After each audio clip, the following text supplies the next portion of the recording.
بسم اللہ الرحمن الرحیم۔ السلام علیکم، میں ہوں وسیم خان اور آپ دیکھ رہے ہیں WK نیوز۔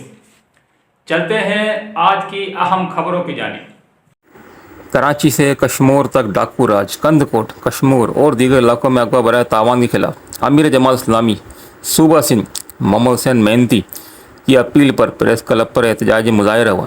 اس مظاہرے سے امیر جماعت اسلامی ضلع سانگڑ جناب عبدالغفور انصاری، نائب امیر ضلع مشتاق احمد عادل صاحب، امیر شہر ٹنڈو آدم عبدالستار انصاری اور سیکرٹری ٹنڈو آدم سید عرف اللہ نے خطاب کیا۔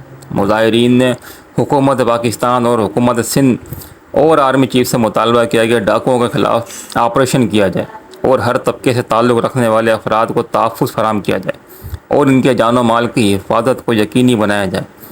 جماعت اسلامی ہر مظلوم کے ساتھ ہے اور انشاءاللہ ہم اپنی آواز بلند کرتے رہیں گے۔ تازہ ترین اپڈیٹ کے لیے دیکھتے رہیے WK نیوز۔